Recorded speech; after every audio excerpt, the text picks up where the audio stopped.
नमस्कार, मैं बालकृष्ण। आज बात करेंगे हम बदलाव अभियान और सारे समस्याओं का समाधान। एक पहल शुरू की गई है आज। एक तरह से शुरुआत है, मजदूर दिवस है। कहा जाता है कि हर बार एक दिन ऐसा आता है जिस दिन सिर्फ मजदूरों के लिए बात होती है और मजदूरों के लिए किया जाता है प्लानिंग योजना जितना भी है, सब तरह की बात सिर्फ मजदूर के लिए होता है। लेकिन क्या वास्तविक में मजदूरों को कुछ हासिल होता है? और गरीबी रेखा के नीचे जो हर दिन कमाते हैं, खाते हैं, हर दिन उनका आजीविका का जो साधन है, दिन भर कमाएंगे तब रात में उनका खाना बनेगा। तो वास्तविक में क्या राजनीतिक दल के लोग या फिर सामाजिक संस्था जो चाहती है मजदूरों के लिए, क्या होता है कि नहीं?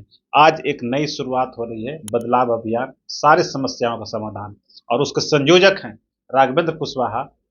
हम सीधे उनसे सवाल करेंगे कि आखिर पहले भी लोग कहते रहे हैं कि हम आर्थिक मुद्दे पर, शैक्षणिक मुद्दे पर और सामाजिक मुद्दे पर, हम जो गरीब तबके के लोग हैं उनके लिए हम काम करेंगे। और फिर एक समय आता है कि वो राजनीतिक मुद्दे पर ही बात करते हैं, लेकिन फायदा सिर्फ उनका राजनीतिक होता है और जिनके लिए जो बीड़ा उठाया जाता है उनको कुछ हासिल नहीं मिलता। आप लोग में क्या कुछ भिन्न है जो कि एकदम जमीन पर उतर जाएगा? देखिए, आपने बहुत ही बेहतरीन सवाल उठाया है। ऐसा नहीं है कि हम वो पहला व्यक्ति हैं जो समाज में परिवर्तन की नई धारा बहाने की कोशिश कर रहे हैं, बल्कि इससे भी पहले बहुत सारे लोगों ने समाज और सभ्यता की शुरुआत से पहले भी लोगों ने बेहतर कल की सोच रखा है।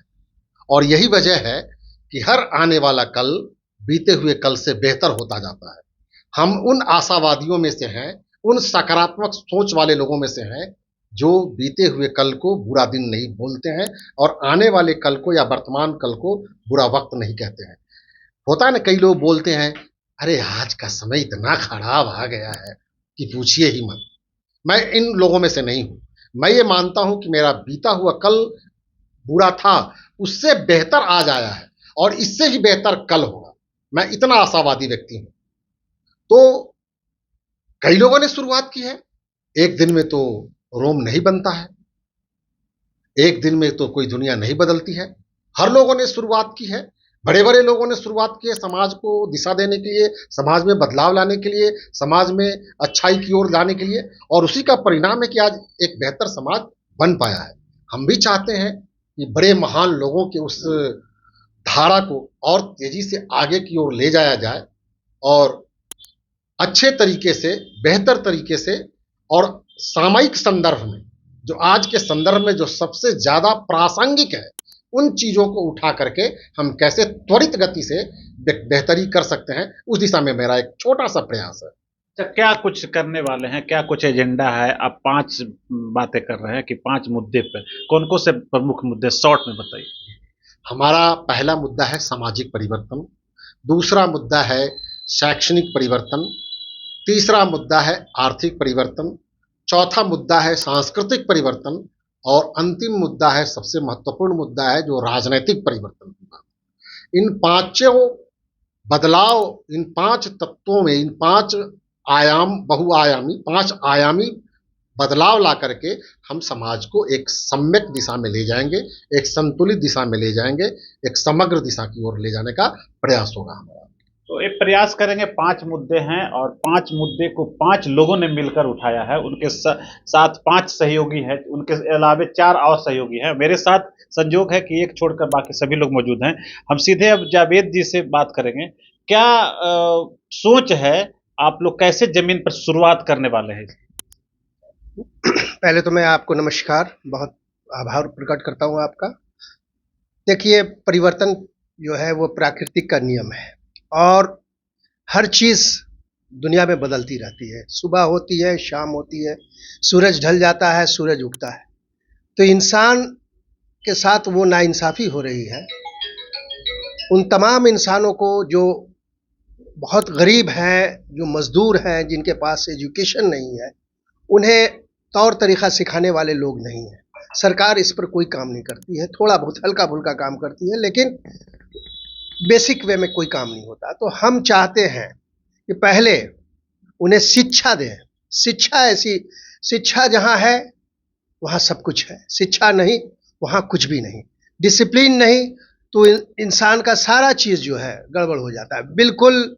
जिस इंसान के अंदर कोई डिसिप्लिन नहीं है, जिसको मालूम नहीं है कि क्या करना है कल, इसलिए हम सुधर जाएंगे तो दुनिया सुधर जाएगी। अच्छा, तो शिक्षा की बात करते हैं तो आप वहाँ छोटे बच्चों से शुरुआत करेंगे या फिर जो बूढ़े बुजुर्ग हैं जो शिक्षा से वंचित रह चुके हैं उनके लिए आप काम करेंगे? नहीं, आने वाले कल में बच्चे ही हैं। बूढ़े तो खैर बहुत एडल्ट जो हो गए, एडल्ट एजुकेशन भी दिया जाता है, लेकिन बेसिक जो है वो बच्चों से नया आयाम खड़ा होता है। अच्छा, तो उनके लिए आप मुफ्त में स्कूल की व्यवस्था करेंगे या फिर खुद पढ़ाएंगे, किताब कॉपी की व्यवस्था करेंगे, क्या कुछ योजना क्या है? मैं किताब कॉपी उन्हें एजुकेशन देने के लिए कुछ लोगों को हायर करूंगा कि गांव-गांव में जाना है, शहर के अंदर झोपड़पट्टी में जाना है आपको, और बेसिक 7 बजे से लेकर 8 बजे तक आपको 1 घंटा ट्रेनिंग देना है बच्चों को।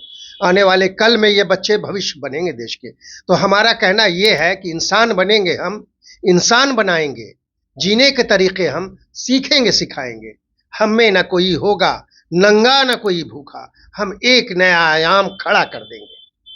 तो एक नया आयाम खड़ा करेंगे। इनके और भी मुद्दे हैं, मेरे साथ शायद अरुण जी नाम है। अरुण जी, क्या लगता है कि आप लोग जिस मुहिम को लेकर चल रहे हैं, शिक्षा की बात वो कर रहे हैं, फिर उसका अगला पड़ाव, अगला मुहिम क्या है?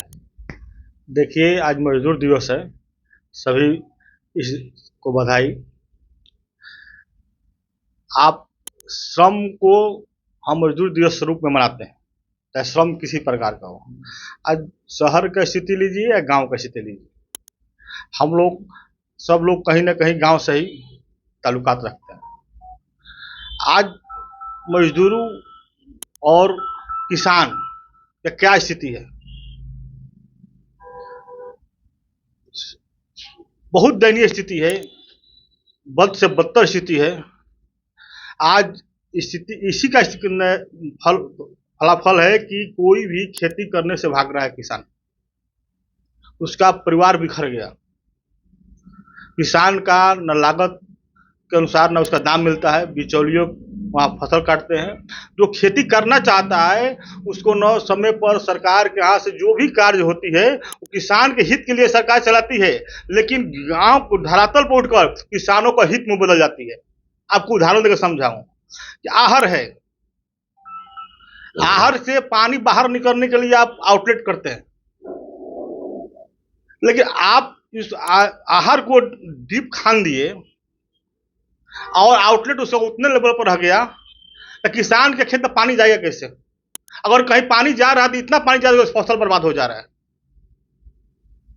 ये कोई सुनने वाला नहीं ना कोई देखने वाला है। अच्छा, तो आप आर्थिक मुद्दे पर कैसे कैसे कैसे क्या करें, प्लानिंग क्या है? पहले तो आर्थिक समानता के लिए हम समाज में जो राजनीतिक दलों ने जो अपने वोट बैंक के लिए समाज में द्वेष पैदा कर दी हैं, जाति धर्म संप्रदाय और तरह तरह के हथकंडे अपनाकर, आज समाज में आर्थिक समानता की जरूरत है।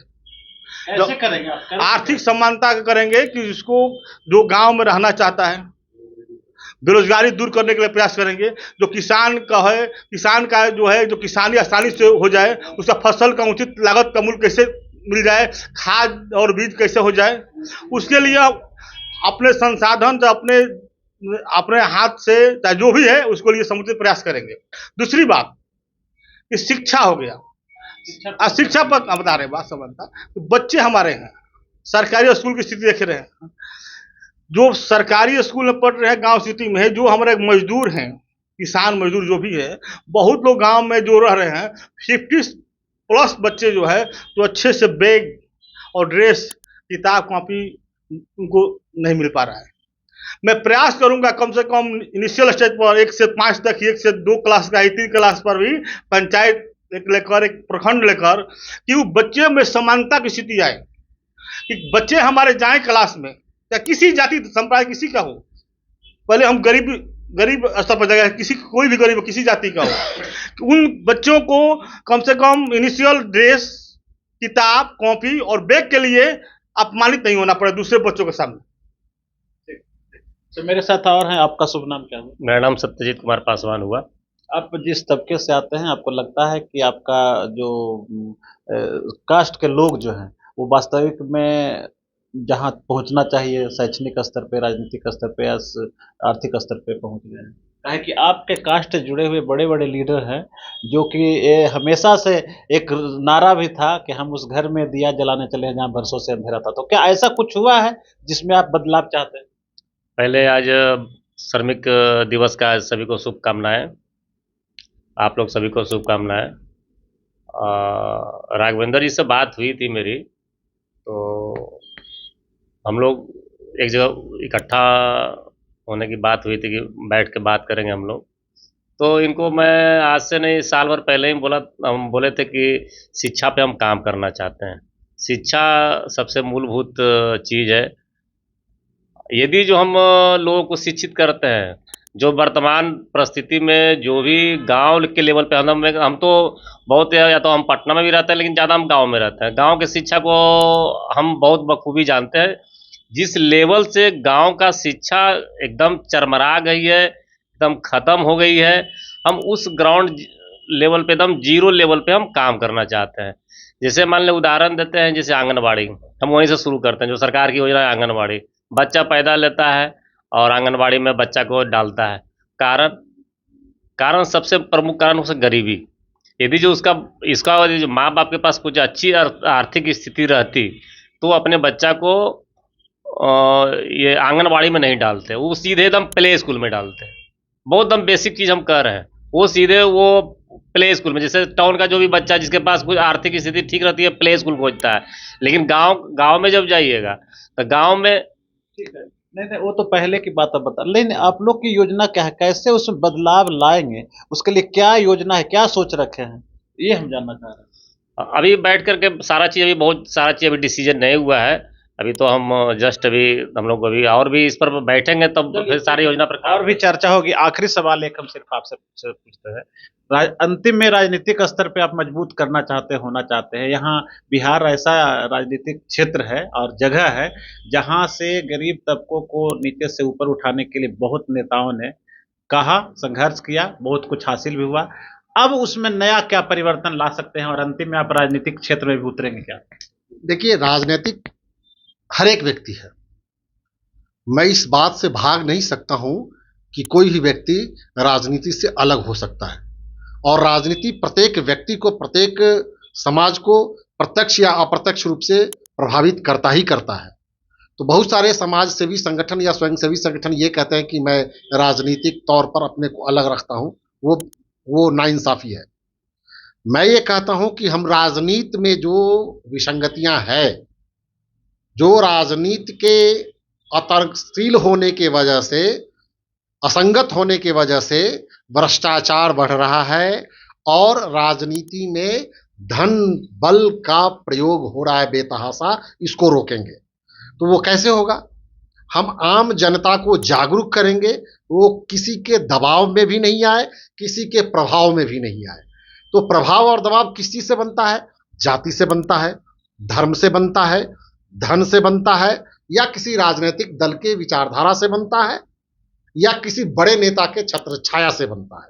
हम इन तमाम तरह के प्रभाव को और दबाव को मिनिमाइज करना चाहते हैं और लोगों से अपील करना चाहते हैं कि प्रत्येक चुनाव में, चाहे वो ग्राम पंचायत का चुनाव हो, चाहे वो विधानसभा का चुनाव हो, चाहे लोकसभा का चुनाव हो, किसी भी स्तर का चुनाव होगा, उसमें कोई न कोई ऐसा प्रत्याशी जरूर होता है जो विचारशील होता है, विवेकशील होता है और समाज में बदलाव लाने के लिए चिंतित रहता है। तो ऐसे प्रत्याशियों का चयन आप स्वतंत्रता पूर्वक करें। जो आपको लगता है कि वास्तव में यही व्यक्ति मेरा फिटेस्ट रिप्रेजेंटेटिव हो सकता है, तो फिटेस्ट रिप्रेजेंटेटिव का सिलेक्शन करने के लिए हम आम जनता को जागरूक बनाएंगे। तो ये बदलाव अभियान की शुरुआत आज से हो गई है और राजनीतिक स्तर पे के साथ साथ शैक्षणिक और सामाजिक सांस्कृतिक स्तर जो है, आर्थिक स्तर है, कैसे लोगों को, जो गरीब तबके के लोग हैं, उसको मुख्य धारा में लाया जाए कि वो खुद अपने बलबूते न केवल अपनी आजीविका चलाए, भरण पोषण करे, बल्कि साथ में वो एक नए समाज का गठन भी करे और एक नया राजनीतिक जो स्थिति है, इच्छा शक्ति उसके साथ पैदा भी हो कि वो एक नया राजनीतिक क्षेत्र डेवलप कर सके कि कल वो समाज को गति और दिशा और विकास राजनीति के जो लोग जो आएंगे उन्हें मिले और समाज का वास्तविक में विकास हो सके, इसी का अभियान है और आज से इसकी शुरुआत हुई है। हम किसी और टॉपिक पे फिर बात करेंगे, इसी तरह का इंटरव्यू करेंगे कि वास्तविक में समाज के वो लोग जो कि हमेशा बिहार को ही नहीं देश को आगे बढ़ाना चाहते हैं, उनसे हम आपको सीधे मिलाएंगे। नमस्कार।